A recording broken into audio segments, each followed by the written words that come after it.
W tym roku w zestawieniu 50 najlepszych studentów było aż troje Polaków, z Mhm. czego w całym zestawieniu było tylko 5 osób ogólnie z Europy, więc naprawdę rozbiliśmy tutaj bank, uważam, jako Polska. Pięknie.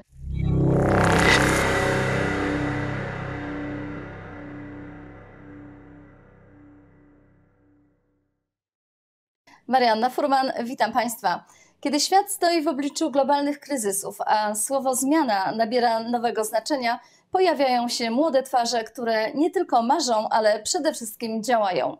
Jedną z nich jest Martyna Łuszczek, innowatorka, aktywistka i liderka młodego pokolenia, nominowana w plebiscycie Stars Night Awards 2025 w kategorii Global Impact Star. To nie jest historia o błyskotliwym sukcesie z dnia na dzień. To opowieść o determinacji, pasji i głębokiej misji, która rodzi się często w ciszy, daleko od kamer, tam gdzie nikt nie spodziewa się wielkich rzeczy, a jednak się dzieją. Granice istnieją tylko w naszej wyobraźni. Tak mówi Martyna Łuszczek, z którą dzisiaj mam przyjemność porozmawiać. Witam Cię bardzo serdecznie. Dzień dobry, witam serdecznie. Martyno, jesteś głosem młodego pokolenia, który realnie chce zmieniać świat. Czy pamiętasz moment, w którym poczułaś, że Twoje działania zaczynają mieć globalne znaczenie?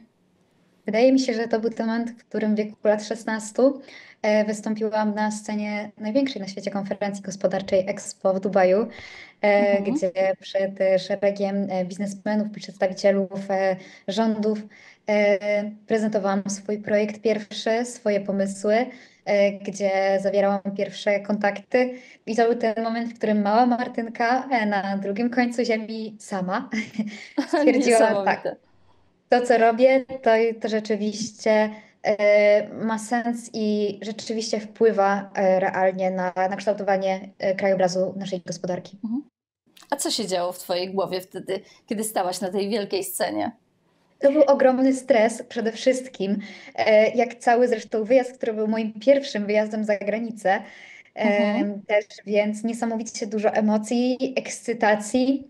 I tak naprawdę przyznam, że jedyna rzecz, którą pamiętam teraz z całego swojego wystąpienia, które oczywiście dotyczyło głównie prezentacji moich projektów, ale też właśnie opowiedzenia o tym, jak w Polsce wspierane są młode talenty.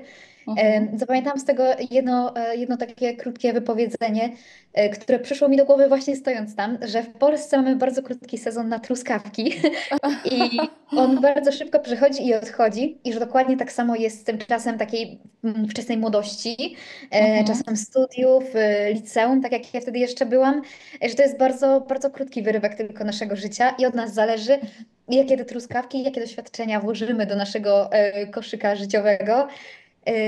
I właśnie to takie trochę zestawienie z tymi polskimi truskawkami to jest coś, co też sobie przypominam często i rzeczywiście Mhm.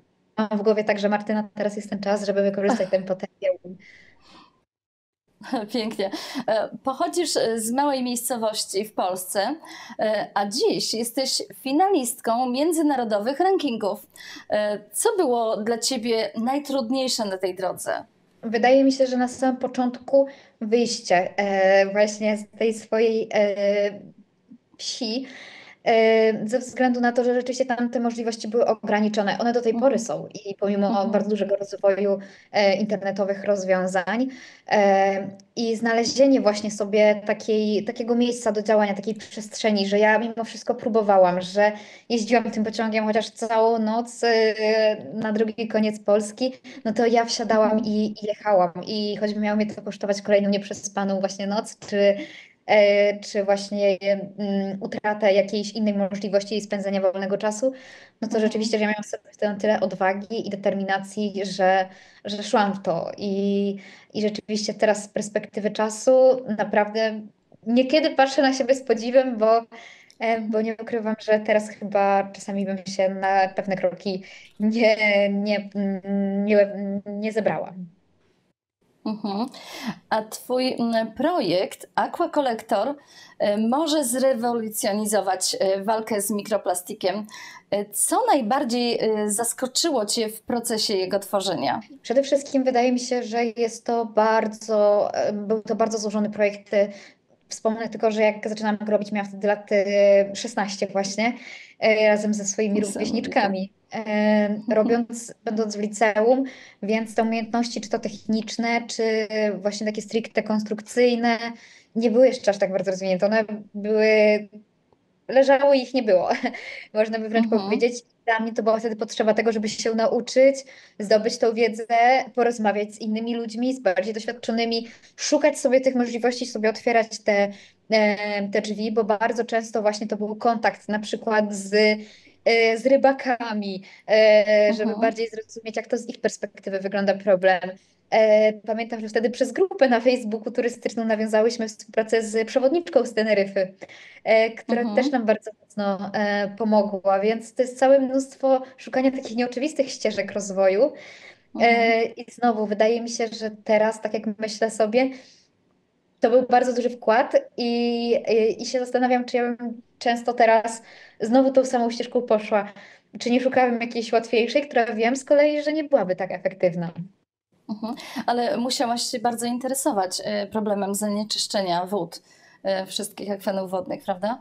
Tak, dokładnie tak. Mi generalnie przez to, że właśnie ze wsi pochodzę i z rodziny rolników, to ochrona środowiska była zawsze bardzo bliska i Mhm. to było coś, wokół czego no dalej też działam w obszarze ochrony gleb też, Mhm. ale właśnie tutaj w tym kierunku wody poszłyśmy ze względu na to, że rzeczywiście jest to narastający problem. W skali globalnej tak naprawdę jest to problem, na który brakowało rozwiązań, przynajmniej w tamtym momencie, w którym zaczynałyśmy. Mhm. A czy w trakcie prac nad aquakolektorem pojawiły się takie momenty zwątpienia? Jak wtedy szukałaś, jak znalazłaś siłę, by iść dalej? Całe mnóstwo takich momentów, czy to jest ten kierunek, czy to ma sens, czy człowiek gdzieś nie traci czegoś innego w tym czasie, no bo dalej byłam w liceum, przygotowania do matury się zbliżały coraz Mhm. mocniej. Więc czasami wleciała jakaś dwójka z jakiegoś sprawdzianu i nie było wcale miło. I wtedy pytanie właśnie, czy to jest dobry kierunek, czy zaraz się nie okaże, że człowiek się obudzi z przysłowiową ręką w nocniku, Mhm. że właśnie coś poszło gdzieś nie tak. I ja po prostu wtedy gdzieś chyba zebrałam się na taką dojrzałość podejścia, że to jest teraz moim priorytetem. I jak to się nie Mhm. uda, no to trudno, ale jeżeli człowiek chce być i tu na 100%, to się tak nie da. Więc trzeba było postawić na jedną kartę i zacisnąć zęby, trochę przymrużyć oko na pewne rzeczy, które gdzieś tam uciekały. I wydaje mi się, że to było najtrudniejsze, żeby Mhm. właśnie to. Jeszcze mało tego, to były czasy COVID-u, gdzie większość laboratoriów było zamkniętych, pracowni, więc znowu wiele rzeczy było utrudnionych i człowiek się zastanawiał, czy to w ogóle ma sens, tak? Dalej w Tak. takich warunkach naprawdę bardzo mocno garażowych kontynuować. Mhm. Niesamowite. A jak dotąd zdobyłaś wiele znaczących wyróżnień. Czy czujesz czasem presję, by być właśnie taką idealną i sprostać oczekiwaniom innych, czy nie ma to dla ciebie znaczenia? Przede wszystkim wydaje mi się, że dla mnie najważniejsza jest autentyczność i pokazanie też zresztą swoim rówieśniczkom właśnie, które bardzo często same piszą do mnie, że gdzieś widzą we mnie wzór, że Mhm. widzą ten ideał przysłowiowy. Mi zależy bardzo na tym, żeby pokazać właśnie, że to nie jest idealne wszystko, że to jest Mhm. życie pełne zwrotów akcji, niespodzianek, bardzo dużego bałaganu bardzo często i że nie wszystko mi wychodzi, tylko że tego się bardzo często nie widzi. Właśnie to jest to, co zostaje gdzieś poza jakąś kamerą, poza social mediami, na których bardzo często informuję o swoich postępach, swoich prac właśnie. Mhm. I nam to też bardzo, bardzo często umyka. Ja też staram się o tym właśnie mówić, że właśnie że to jest nieodłączną częścią życia każdego tak naprawdę. Nawet jeżeli Mhm. jest się w najlepszych rankingach e, i to jest po prostu coś, co spotyka każdego. Mhm. A świat technologii to wciąż bardziej męska domena.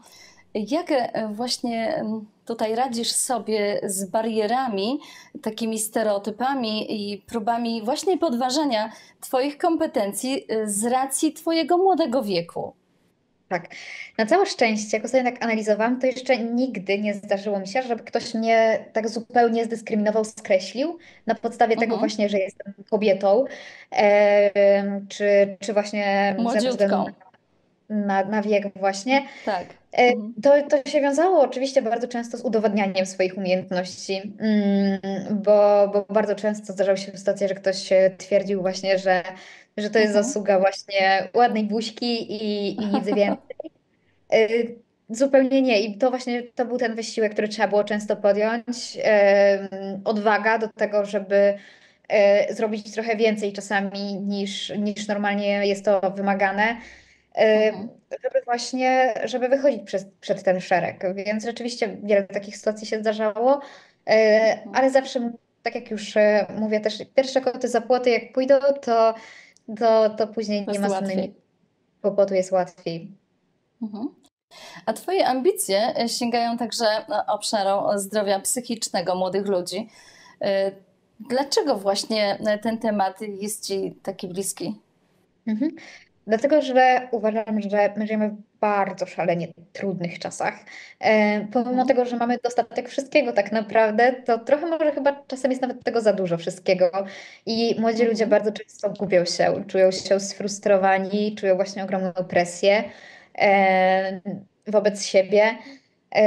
To też jest związane z bardzo dużym rozwojem technologicznym właśnie, więc stojąc trochę po barykadzie tworzenia technologii, która negatywnie często wpływa na nasze zdrowie psychiczne, chciałabym oddać to Mhm. właśnie młodym ludziom, swoim rówieśnikom, którzy naprawdę w tym momencie bardzo często są zgubieni i uważam, że tak naprawdę nasz dobrostan równa się też w następstwie dobrostanowi naszej gospodarki, Mhm.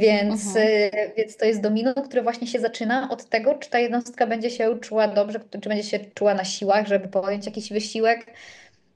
Stąd też właśnie tak tutaj moje takie wsparcie, które mam nadzieję, że bardziej zaowocuje też w przyszłości. I też zbliża właśnie do tych rówieśników, czyli nie tworzy się ta bariera pomiędzy młodą osobą, naukowcem, która idzie, powiedziałabym wprost po Nagrodę Nobla, tylko właśnie tutaj jeszcze chcesz coś zrobić dla młodych ludzi, żeby jednak być z nimi, prawda? Żeby się nie oddalać tak bardzo. Tak, nie, ja właściwie zawsze się śmieję, jak ktoś pisze do mnie pierwszy raz tak, w social mediach, a później się spotykamy gdzieś na żywo, to mówi, wcale nie myślałem, że rzeczywiście jesteś normalna, mówiąc Aha. kolokwialnie, że naprawdę nigdy nie czułam się też jakoś specjalnie inna i oddzielam bardzo mocno swoje życie takie typowo zawodowe czy naukowe Mhm. od tego prywatnego. I zawsze, nawet w tym najbardziej napiętym grafiku, znajdzie się czas na wyjście ze znajomymi na imprezę, i to jest coś, Mhm. co też chcę z tymi ludźmi robić, żeby z nimi przebywać i żeby im pokazywać, że słuchajcie, to nie jest taki obraz, że kujon to siedzi tylko 24/7 książką. Mhm. Jesteś także liderką społeczną. Czy pamiętasz konkretną historię lub osobę, która zmieniła Twoje spojrzenie na edukację i właśnie równość szans? Mhm, tak, z całą pewnością. Co chodzi o samą sobie edukację, to może nie do końca, ale pani doktor profesor Anna Raciborska, która jest dyrektorką Kliniki Onkologii i Chirurgii Dziecięcej w Warszawie, była moją mentorką, jak byłam w liceum. Mhm. I wtedy marzyłam o zostaniu lekarzem też, więc plany się zmieniły bardzo spontanicznie, bo już w momencie, w którym się dostałam na tę medycynę. Ale to jest Mhm. kobieta, która mi rzeczywiście pokazała, że Martyna, możesz robić wielkie rzeczy, możesz w międzyczasie się też spełniać w tej roli kobiety, która gdzieś jest tak społecznie, powiedzmy, że narzucona, ale to jest też ta rola, którą ja chciałabym podążać. I Mhm. możesz budować świetną karierę, drzwi są przed tobą otwarte. Więc naprawdę bardzo dużo historii takich prywatnych, którymi ona się wtedy podzieliła ze mną ze swojego życia, zbudowały we mnie to, że ja dojrzałam do tego, że Mhm. rzeczywiście edukacja jest czymś, co zostanie ze mną nawet w najgorszym momencie i największym kryzysie. Więc Mhm. wydaje mi się, że to z pewnością. A w kwestii takiego bardziej też liderstwa społecznego, wydaje mi się, że to jest moment, w którym ja trafiłam do Ministerstwa Cyfryzacji. I Tak. tam ktoś we mnie dostrzegł ten potencjał. Ja wcześniej też proponowałam rozwiązanie, tak jak jest M-Obywatel, żeby powstał e-rolnik w Polsce, Mhm. wspierający rolników, że ktoś wtedy zobaczył, że mam coś fajnego do powiedzenia i że mam wiedzę. I wtedy też zostałam najmłodszą, jak do tej pory w historii Polski, asystentką ministra Tak. cyfryzacji, co było dla mnie szalenie rozwijające, bo rzeczywiście nie tylko mogłam zobaczyć, jak od wewnątrz funkcjonuje właśnie kreowanie tej naszej cyfrowej gospodarki, ale też Mhm. mogłam wyjść do ludzi wtedy, mogłam pokazać swoje pomysły na dobrostan cyfrowy dla młodych ludzi, porozmawiać z tymi młodymi ludźmi, ponieważ ponad 1000 Mhm. młodych ludzi z bardzo malutkich wiosek przeszkoliłam wtedy, więc to wydaje mi się, że mi by było ciężko jedną osobę nawet wskazać, bo za tym stoi, Mhm. za moimi sukcesami stoi setki ludzi. Pięknie. A jak wygląda Twój przeciętny dzień? Czy da się pogodzić właśnie taką intensywną aktywność z codziennością no, młodej kobiety? Tak, tak. Każdy dzień jest inny, tak na dobrą sprawę, Mhm. więc zaczyna się już przeciętnie od godziny 5 rano, kiedy Mhm. właśnie przy dobrej pogodzie, tak jak już jest ostatnio, bardzo lubię wyjść pobiegać o wschodzie słońca i trochę mieć taki czas dla siebie, zanim wrzucę się w ten wir obowiązków. Zawsze to jest jedna uczelnia, czasami i druga po drodze. Na Mhm. całe szczęście obie uczelnie mnie wspierają, mam indywidualną organizację, więc też nie muszę być na każdych zajęciach, co jest dużym plusem i to też pozwala mi, Mhm. żeby łączyć to z pracą, ponieważ pracuję normalnie cały etat. Wspieram właśnie projektowo właśnie Fundację Idylla, Mhm. która działa również w zakresie zdrowia psychicznego, ale także dobrostanu cyfrowego. Więc dla mnie jest to też taka dosyć spora możliwość i zawsze jest to praca, po pracy albo w międzyczasie jeszcze jakieś spotkania, wieczorem szkolenia i bardzo często jest tak, że ja do mieszkania wracam godzina 23 dopiero. Więc ten każdy dzień jest tak naprawdę wypakowany po brzegi obowiązkami, ale zawsze jak wpada mi tylko jakaś wolna chwila, to piszę do przyjaciółek, słuchajcie, wychodzimy zaraz. Tutaj Mhm. jest luka w kalendarzu i to jest też ogromne szczęście, że ja mam takich przyjaciół, którzy to rozumieją, Mhm. że rzeczywiście człowiek nie jest dostępny 24/7, bardzo mnie w tym wspierają. Ale właśnie tak jak mówię, ten czas zawsze gdzieś się znajdzie, tylko to jest bardziej takie łapanie gdzieś wolnej chwili. Mhm. A w kontekście zagrożenia mikroplastikiem dla zdrowia człowieka pojawia się pytanie o interesy właśnie tutaj firm farmaceutycznych. Czy spotkałaś się z próbami zniechęcenia lub blokowania Twojego projektu przez podmioty, dla których no, Twoje rozwiązanie mogłoby być no, takie niewygodne? Nie od dziś wiadomo, że biznes is business i zawsze dużym korporacjom będzie zależało na tym, aby niektóre projekty czy działania, które miałyby w jakiś sposób usprawnić od strony konsumenta, od strony społeczeństwa Mhm. czy środowiska właśnie funkcjonowanie, no nie są na rękę, ponieważ obniżają zyski tychże Mhm. korporacji. Ja na całe szczęście nie miałam jeszcze nigdy na tyle poważnej sytuacji, która by zagrażała Mhm. rozwojowi moich prac. Warto wspomnieć, że większość wód, na przykład w Polsce, należy do po prostu publicznych zasobów. Nie są Mhm. to prywatne zbiorniki, stąd też tam trochę ciężej jest tym korporacjom się dostać.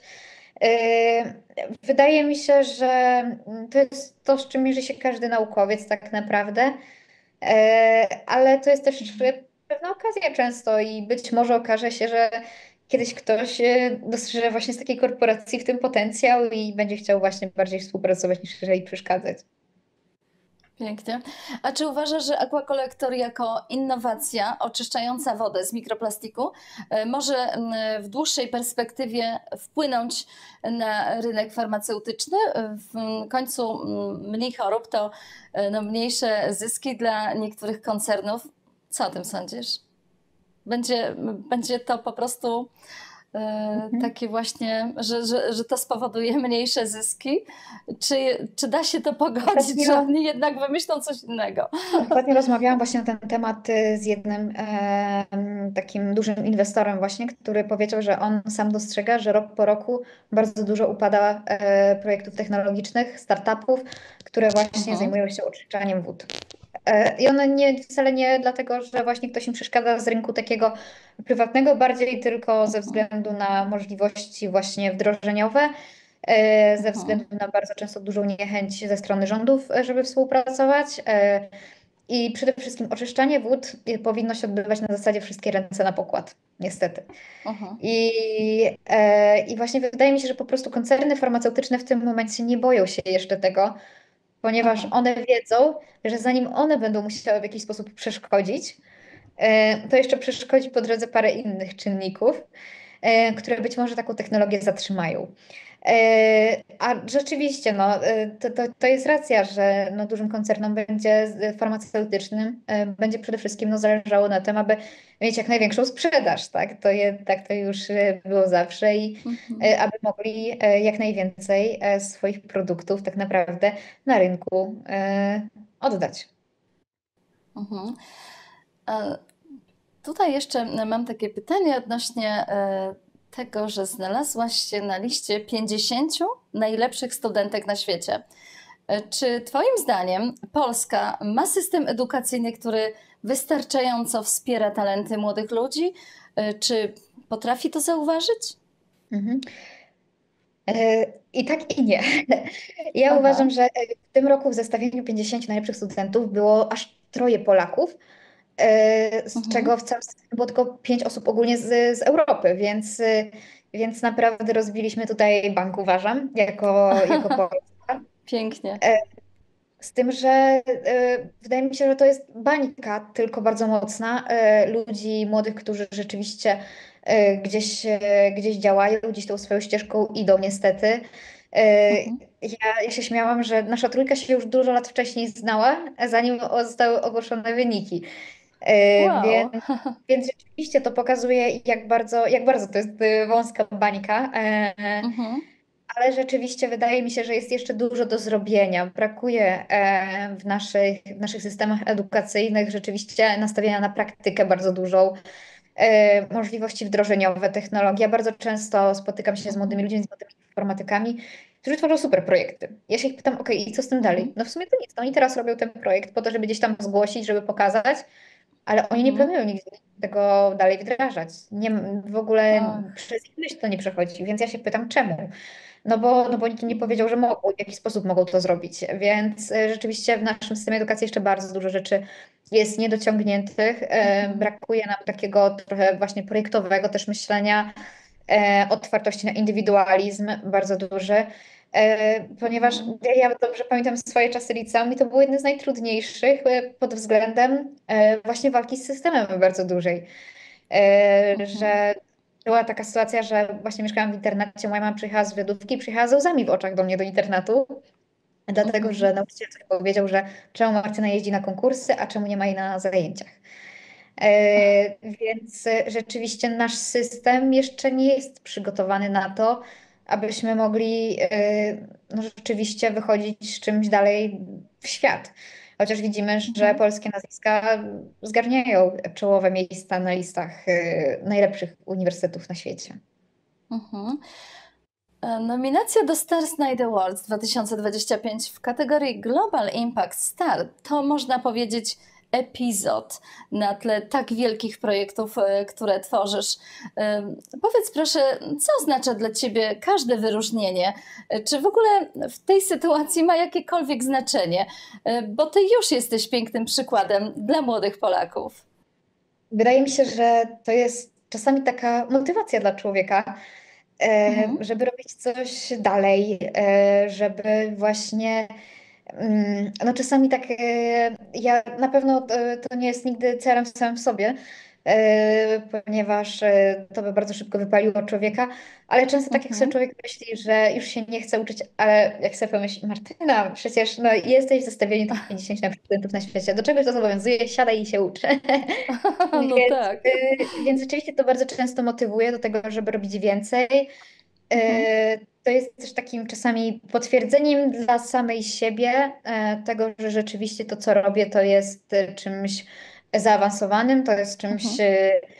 na miarę moich możliwości i to jest takie czasami stłumienie tego impostora, który siedzi w naszej głowie i mówi nam, nie Martyna, to co robisz to jest za mało, powinnaś robić więcej, więcej, więcej i więcej. A niestety ten impostor jak chomiczek taki biega w głowie i Mhm. właśnie generuje różne myśli. Mhm. A gdybyś miała dziś szansę wysłać jedną wiadomość do wszystkich dziewczyn na świecie, które marzą o wielkich rzeczach, ale się boją zacząć, co byś im powiedziała? O, wow. Trudne pytanie. Wydaje mi się, że powiedziałabym im, że bój się i rób. Tak, Aha. bój się i rób. Ja wiem, że Czyli to to jest jest największą motywacją. tak, że naprawdę bardzo często, że nigdy nie będzie tego momentu, w którym jesteśmy na 100% pewne, że jestem gotowa, żeby się zgłosić do jakiegoś Mhm. programu, żeby na Mhm. uczelnię daną rekrutować, że to jeszcze nie jest Mhm. ten moment, że no za każdym razem tysiące wymówek, bo się boimy czegoś zrobić, tak? Mhm. Właśnie to wydaje mi się, że to jest ważne dla młodej kobiety, żeby się bała, ale jednocześnie robiła i szła w to. I ja wiele decyzji tak podejmuję. Czy ja się czuję gotowa na to, żeby w czerwcu wyjechać do Singapuru na uczelnię? Za Chiny się nie czuję. Yy, To przygotowana, jest jakiś lekki stres, czy sobie poradzę, czy nie. Jak rekrutowałam na MIT też się tak czułam, czy ja już jestem wystarczająco dobra, czy moja wiedza jest na wystarczającym poziomie, ale spróbowałam. Gdyby się okazało w którymś momencie, że rzeczywiście to jest za dużo, zapewne jest jakaś możliwość tego, żeby się cofnąć kilka kroków. Mhm. Ale Czyli próbuję. mhm. Mhm, Ja tak? tutaj, przepraszam, że ci przerwałam właśnie, ale próbowałabym teraz odwrócić to pytanie. Czyli gdybyś się bała, to co odebrałby ci stres? Czego Wszystko. nie zrobiłabyś na pewno? Wszystko. Tak naprawdę wydaje mi się, że każdy człowiek, nieważne na ilu scenach by nie występował, jakich nagród by nie zrobił, zawsze Mhm. czuje stres i strach. No, chyba że miałby jakiś Mhm. psychopatą byłby. To wtedy, to wtedy Aha. może nie. Ale w każdym innym wypadku tak. I wydaje mi się, Mhm. że właśnie kwestią jest tego, żeby właśnie robić wtedy, bo inaczej ja już od czasów liceum bym się bała wyjść przed szereg, cokolwiek zrobić, nawet od najmniejszych rzeczy. Ja bym nie poleciała do tego Dubaju, bo Mhm. bym powiedziała, że gdzież? No ja, lat 16, co ja tam będę robić Mhm. w ogóle? A może w ogóle mój angielski nie jest jeszcze na takim poziomie wtedy, żeby wystąpić tam i tysiące znowu Mhm. powodów. Chodzi o to, żeby się bać Niesamowite. i jednocześnie iść w to. Mhm. Mhm. A to jest ogromny podziw dla ciebie, naprawdę. A można śmiało powiedzieć, że to dopiero początek twojej drogi, ale na pewno masz mnóstwo marzeń do spełnienia. To może powiedz teraz, jaki cel chciałabyś osiągnąć w najbliższym czasie? Tak. Chodzi o na przestrzeni najbliższego roku, no to pracuję w tym momencie nad bardzo zaawansowanym modelem sztucznej inteligencji wspierających rolników właśnie w efektywnym Mhm. nawożeniu gleb, efektywnym zadbaniu właśnie o swoje areały. Ja bym chciała, takim moim bardzo dużym marzeniem jest to, żeby rzeczywiście w Polsce, bo zaczynam od rynku polskiego, Mhm. e, żeby każdy mały rolnik chciał korzystać z tego, żeby mógł z tego korzystać i żeby korzystał.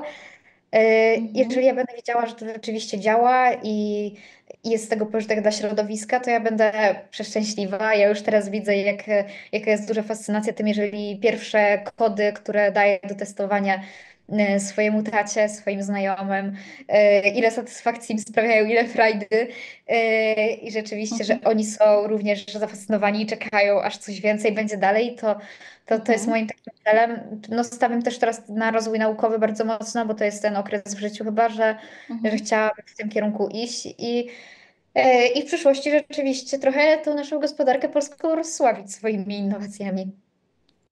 Pięknie, piękne podsumowanie. Martynko, dziękuję Ci za tę rozmowę, pełną autentyczności. Twoja historia to dowód na to, że nie trzeba czekać na odpowiedni moment, można go stworzyć już teraz. Ja życzę, abyś szła prosto po Nagrodę Nobla i trzymam mocno kciuki. Jeszcze raz bardzo Ci dziękuję za dzisiejsze spotkanie, a Państwu dziękujemy za uwagę. Dziękuję bardzo.